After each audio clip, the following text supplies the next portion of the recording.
I hate memes. Now, my reason for hating them really boils down to only one moment in my life. To be perfectly honest, I thought this was a story I would never tell, but I do today. See, when I was 13, I was obsessed with memes. Chuck Norris, Pepe, the works. I would even make my own.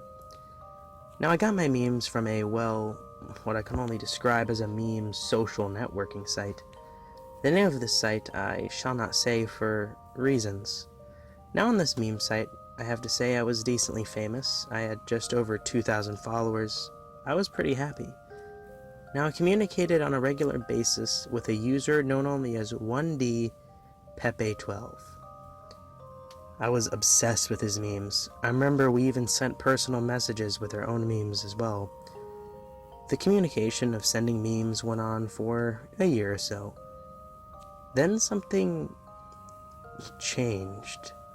The memes went from laugh out loud funny to disturbing. I started getting weird messages from him with bloody Squidward, or SpongeBob, or Garfield photos, creepy clowns and such, with captions. Isn't this funny? It scared me. Then one day I got a message with a link. I didn't really understand what was happening. 1D always sent me funny messages, but these past few months, the messages were terrifying. But I decided to give 1D one last chance. If this wasn't a funny meme, I'd unfollow him.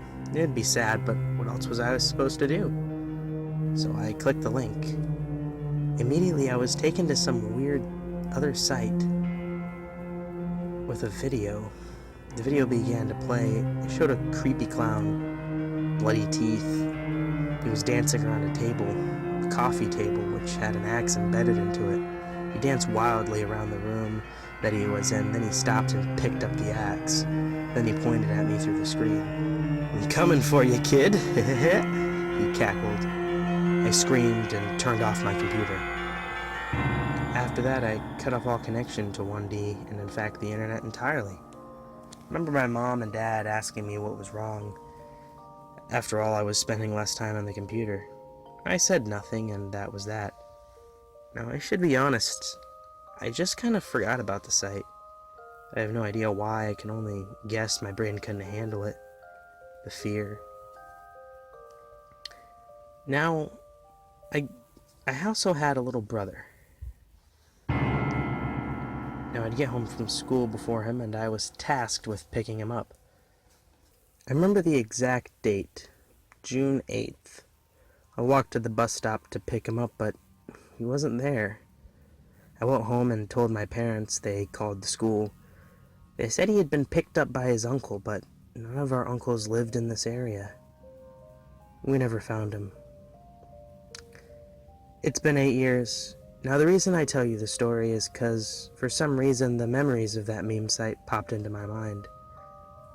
I remember the password and my username, surprisingly. I recently logged back and found hundreds of notifications. Notifications of people wondering where I was, when I was going to be online.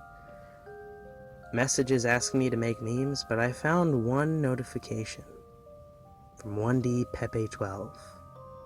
It was from 8 years ago.